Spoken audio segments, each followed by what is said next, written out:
बहुपद।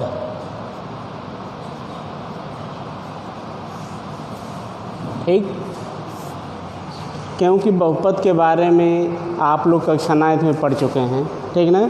बहुपद क्या होता है? ऐसा व्यंजक, ठीक ना, बहुपद उसे कहते हैं कि ऐसा व्यंजक जिसमें सभी चरों की घात जो है ऋणोत्तर पूर्णांक में हो। ठीक ना, उसे हम बहुपद कहते हैं। जैसे कोई भी एग्जाम्पल हम ले लें, bx + c, ठीक ना, bx + c हमारा ये बहुपद है। ठीक ना, क्योंकि बहुपद के मान प्राप्त नहीं होते हैं। बहुपद के क्या प्राप्त होते हैं? गुणनखंड होता है, फैक्टर होता है। ठीक ना, हम खंड कर सकते हैं, उसके मान नहीं प्राप्त होते हैं। तो बहुपद वही कहलाता है जिसमें सभी चरों की घात ऋणोत्तर पूर्णांक में हो या धनात्मक पूर्णांक में हो। जैसे यहाँ देखिए bx + c, ठीक ना, कै पदी हुआ? 2 पदी हुआ। 2 पदी व्यंजक है हमारा और इसकी पावर 1 है, धनात्मक है, और इसकी पावर जो अचर पद होता है उसकी पावर सदैव क्या होती है? 0 होती है। ठीक ना, तो पूरा हमारा पद क्या कहलाया? बहुपद कहलाया। ठीक ना। अब यहीं पर द्विघात बहुपद आता है। एक आता है द्विघात बहुपद।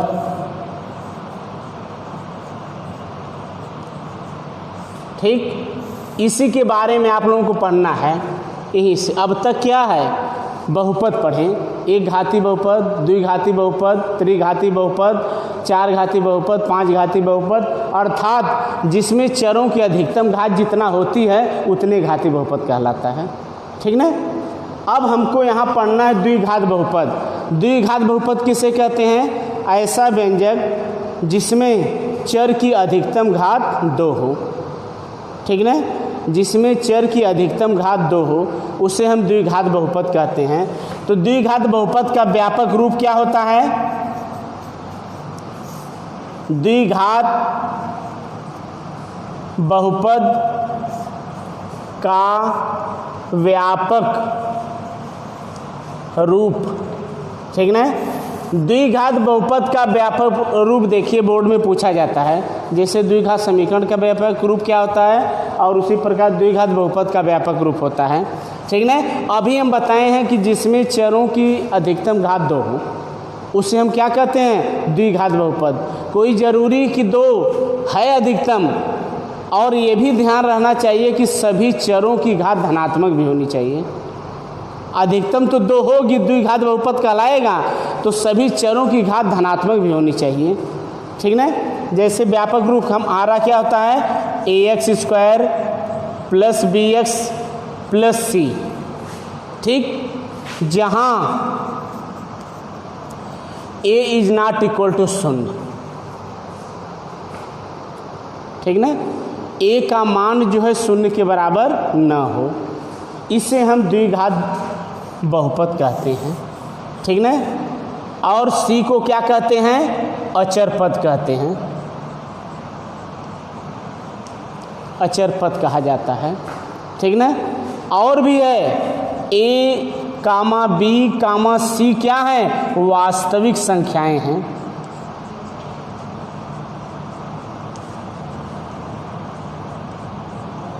संख्याएं हो। ठीक ना। तो वास्तविक संख्या में कोई भी संख्या होती है, चाहे वो परमेय लिया जाए या अपरमेय लिया जाए या पूर्णांक लिया जाए। ठीक ना, या धनात्मक हो या ऋणात्मक हो, सभी क्या होती हैं? वास्तविक होती हैं। जैसे हम कहीं पर लिख दें करनी में 5x² + 2x - 1/2, क्या इसको हम कह दें कि द्विघात बहुपद है कि नहीं? आप लोग जवाब क्या देंगे? कि द्विघात बहुपद है। कैसे चेक करेंगे? इसमें यही चेक करेंगे कि चर की अधिकतम घात 2 बता रही है कि नहीं। इसमें अधिकतम घात 2 है। इसके बाद चर का पद यहाँ है, इसकी पावर 1 है, और यहाँ अचर पद है, इसकी पावर 0 होती है। इसका मतलब सभी चरों की पावर क्या है? ऋणोत्तर पूर्णांक में है। ठीक ना। इसलिए हमारा क्या बन गया? द्विघात बहुपद बन गया। ये हमारी क्या है? √5 अपरिमेय संख्या है कि नहीं। इसके बाद 2 क्या है? पूर्णांक है। 1/2 क्या है? परिमेय संख्या है। तो तीनों मिला कि नहीं मिला? कौन कौन मिल गया? पूर्णांक भी मिला, इसमें परिमेय संख्या भी मिला है और परिमेय संख्या भी मिला है। अर्थात सभी ये पद जो होता है सभी वास्तविक संख्या होता है। समझ में आ रहा है? इसीलिए हम यहाँ लिखे हैं कि ए बी सी क्या हो? वास्तविक संख्या हो। और व्यापक रूप क्या होता है? ax² bx + c। ठीक, a is not equal to शून्य क्यों लिख दिए? क्योंकि a का मान जब यहाँ शून्य रहेगा तो ये पूरा पद हमारा शून्य हो जाएगा ना। जब पूरा पद शून्य हो जाएगा तो पद बचेगा कौन? bx + c बचेगा। तो bx + c क्या है? रैखिक बहुपद है। रैखिक बहुपद किसे कहते हैं? जिसमें चर की अधिकतम घात 1 हो, उसे रैखिक कहते हैं। ठीक ना? अर्थात द्विघात बहुपद क्या बन गया? व्यापक रूप ax² + bx + c, जहाँ a शून्य के बराबर न हो और a b c d क्या हो? वास्तविक संख्या हो। और c को हम हमेशा क्या मानते हैं? कांस्टेंट मानते हैं, अचर पद मानते हैं। ठीक ना? यही द्विघात बहुपद में है, क्योंकि कक्षा 9th में सब कुछ पढ़ाया गया है ना बहुपद के बारे में। अब बहुपद के बारे में बताने के बाद द्विघात बहुपद आएगा। ठीक ना? तो द्विघात बहुपद आएगा तो इसमें कुछ फार्मूले उत्पन्न होंगे। ठीक ना? और उस फार्मूले पर जो है क्या होगा? उस फार्मूले पर कुछ क्वेश्चन आएंगे और वह बोर्ड में आते हैं क्वेश्चन। ठीक ना? ये समझ में आ गया ना? द्विघात बहुपद क्या होता है? कोई भी पूछ दे कि द्विघात बहुपद किसे कहते हैं, व्यापक रूप क्या होता है, तो क्या दोगे? ऐसा व्यंजक जिसमें सभी चरों की घात ऋणोत्तर पूर्णांक में हो या धनात्मक पूर्णांक में हो। ठीक, कोई कह दिया कि द्विघात बहुपद का व्यापक रूप क्या होता है, तो तुरंत आंसर क्या आने चाहिए? ax² + bx + c, जहाँ a is not equal to 0 और a b c क्या है? वास्तविक संख्याएं हैं। ठीक ना? यही जवाब दिया जाएगा और बोर्ड में इतना पूछेगा तो 2 नंबर का क्वेश्चन आ जाता है, 2 नंबर मिल जाता है, सिर्फ इतना लिखना। ठीक, क्योंकि बहुत बड़ी बात नहीं है कि 2 नंबर हासिल करना, ये तो रास्ते में चलते रहोगे और नंबर मिलते रहेंगे, तुरंत याद रखना है इसको। अब इसमें देखो, इसमें आ रहा है बहुपद में कुछ भाग आया है। इसमें यह है कि कुछ चतुर्थांश के बारे में, ठीक ना, चतुर्थांश के बारे में आप लोग पढ़े हैं। एक स्ट्रेट लाइन खींच दिया जाता है, रेखा को बढ़ाया या घटाया जा सकता है। रेखा की परिभाषा क्या होती है सभी लोग जानते हैं। रेखा की कोई लंबाई निश्चित नहीं होती है। ठीक ना? रेखा कैसे उत्पन्न होती है? कई बिंदुओं को मिलाने वाली जो आकृति उत्पन्न होती है उसे हम क्या कहते हैं? रेखा कहते हैं। ठीक ना? तो रेखा को घटाया या बढ़ाया जा सकता है। ठीक ना? और एक दूसरी रेखा जो होती है, ये तो समतल बेस पर होती है, और एक लंबवत जो रेखा होती है इसके बीचों बीच हमें निकालते हैं। ठीक है? ये लंबवत रेखा होती है और एक स्ट्रेट होती है, और दोनों रेखाएं जहाँ पर कटती हैं वह प्रत्येक भाग कितने डिग्री का बनता है? 90 डिग्री का बनता है। बनता है कि नहीं बनता है? बोलिए। और जब उस बिंदु से एक चक्कर कंप्लीट कर लिया जाता है तो एक सर्किल उत्पन्न हो जाती है, बिंदु या वृत्त उत्पन्न हो जाता है। तो वृत्त के केंद्र पर बने कोणों का योग कितना होता है? 360 डिग्री होता है। ठीक ना? तो ये हमारा क्या है, यहाँ से यहाँ तक, यहाँ से उत्पन्न कीजिए, एक चक्कर पूरा करेंगे तो कितने डिग्री का कोण बनता है? 360 का बनता है।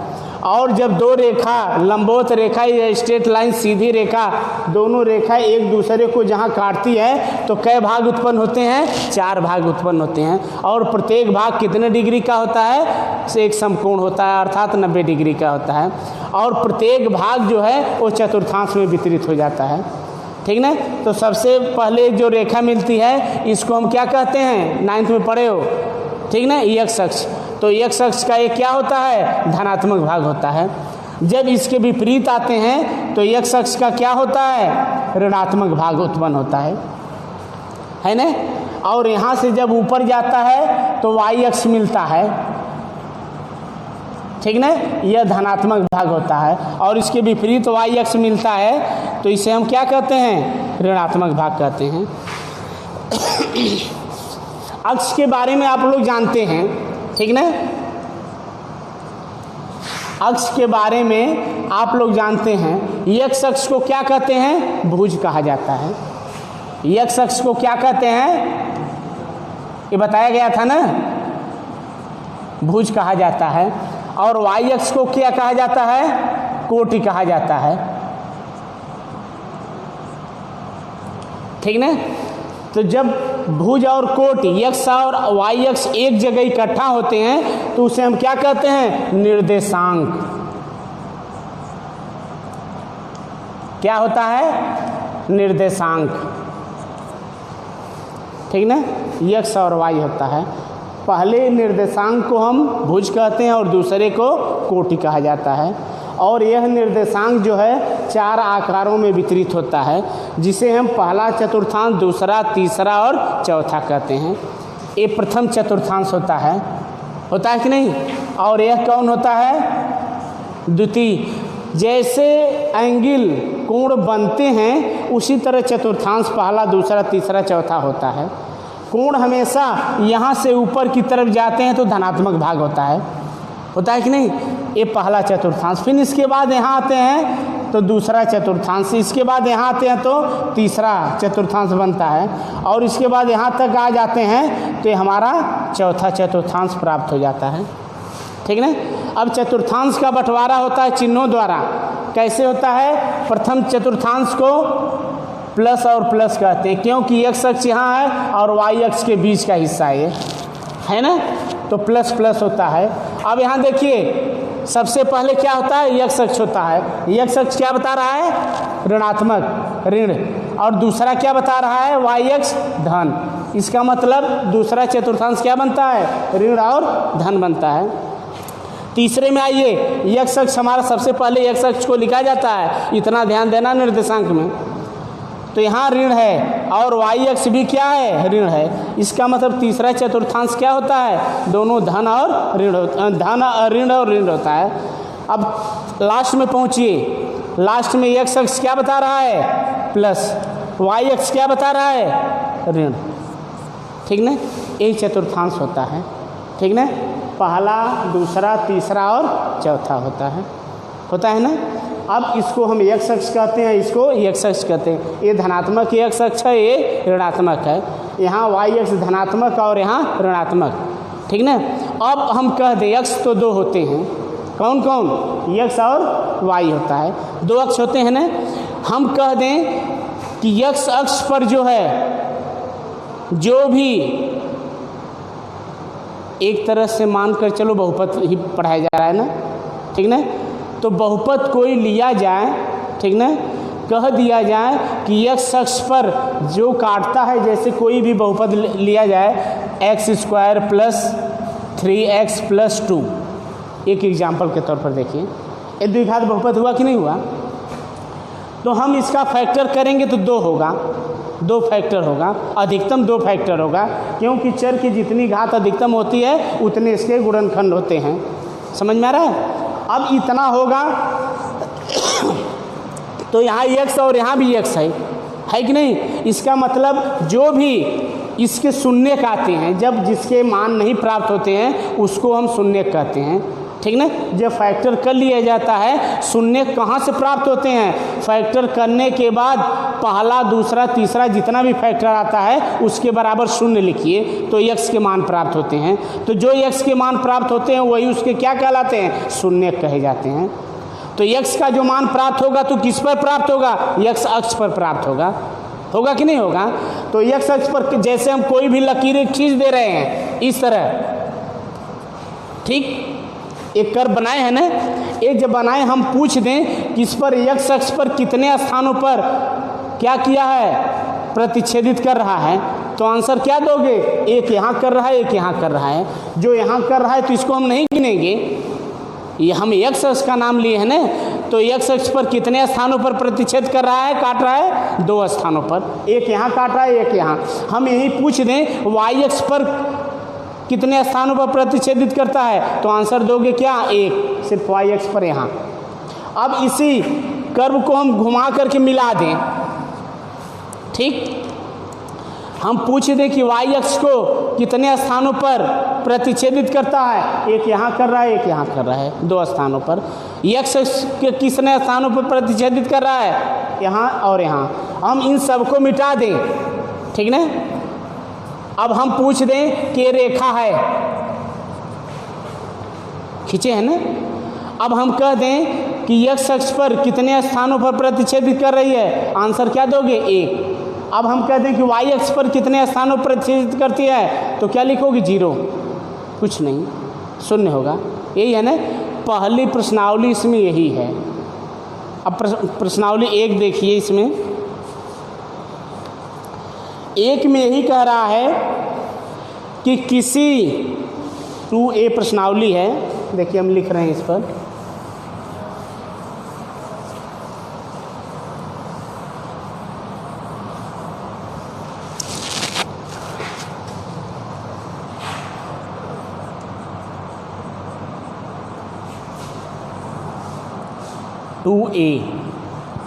ठीक, क्वेश्चन नंबर 1 क्या है?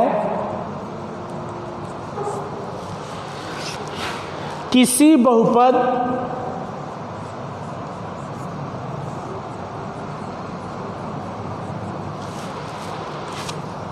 f(x) के लिए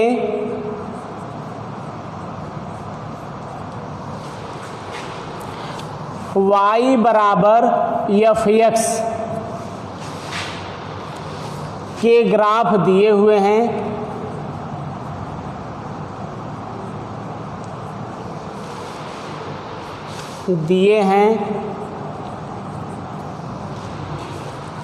प्रत्येक ग्राफ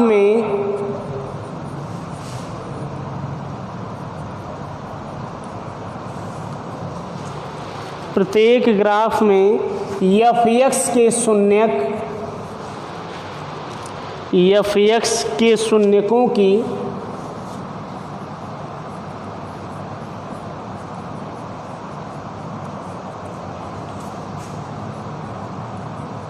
संख्या ज्ञात कीजिए।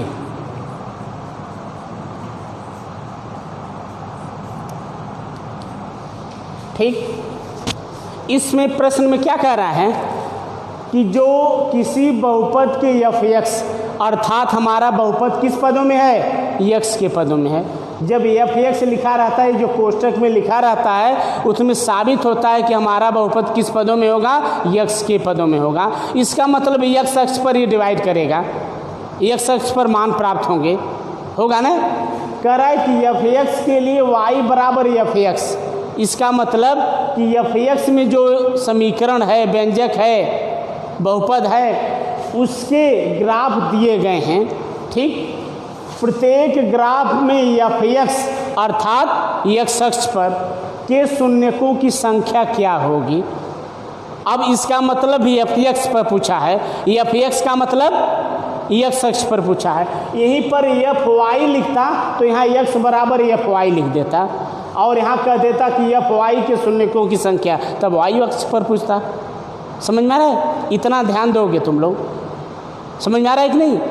जो f(x) में लिखा रहेगा तो x अक्ष में बताना संख्या शून्यकों की, fy लिखा रहेगा तो y अक्ष पर बताना। क्लियर हुआ? अब हम ग्राफ बना रहे हैं, देखिए ग्राफ क्या है।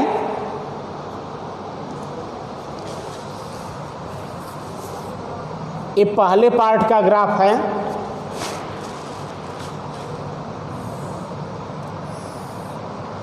x दिया है, x डैश दिया है, इसका मतलब ये धनात्मक है, ऋणात्मक। ये y अक्ष और ये y अक्ष, क्यों? अक्ष हुए चारों ना। अब इसके बाद इस पर रेखा जो है एक खींची है, ये तो मैं अभी बताया हूँ जी, अभी तत्काल हम बताए हैं कि नहीं बताए हैं? यही बताए हैं कि f(x) पूछा, x अक्ष पर शून्यकों की संख्या क्या होगी? 1। तो यहाँ आंसर इसका क्या होगा? अतः f(x) में f(x) के शून्यकों की संख्या कितने स्थानों पर काटा है? प्रतिच्छेद किया है 1, तो शून्यकों की संख्या क्या बन जाएगा 1। कोई दिक्कत? अब देखिए इसमें अगला भाग यह है कि वही चार्ट बना है, ग्राफ वही है, ग्राफ वही है ना। अब इसमें कह रहा है यहाँ, ठीक है। अब इसमें पूछे f(x) में शून्यकों की संख्या क्या होगी 0, क्योंकि y अक्ष पर डिवाइड किया है, प्रतिच्छेद किया है ना, तो शून्यकों की संख्या क्या हो जाएगा 0 होगा। होगा कि नहीं होगा? अब इसके बाद सब ग्राफ दिए गए हैं, प्रत्येक ग्राफ में आप लोग क्या करेंगे, देखेंगे कि f(x) में क्या है क्या नहीं है। देखिए एक ग्राफ यहाँ दिया है, 7वां है, 7वां भाग यह है, इसी प्रकार सब लगेगा। 7वें में वही ग्राफ बना हुआ है, x डैश y डैश, ठीक। इस पर देखिए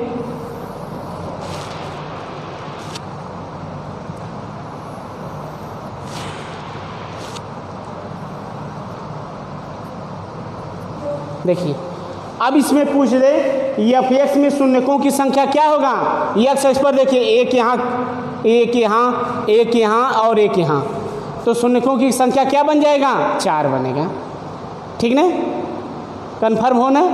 अब यही हम कह दें, यहीं पर लिख दिया जाएगा, मान लो एग्जाम में भुलवाता है, ठीक ना, क्वेश्चन कि fy कह दे कि fy में शून्यकों की संख्या क्या होगा, तो आंसर क्या दोगे, एक जगह डिवाइड किया है, मात्र एक जगह, तो शून्यकों की संख्या क्या बन जाएगा 1, ठीक। और जब क्वेश्चन यही पड़ा रहेगा f(x) में शून्यकों की संख्या, तो यहाँ चेक कर लेना कि x अक्ष पर धन या ऋण मिलाकर कितने स्थानों पर प्रतिच्छेद करता है, 1 2 3 और 4, ठीक।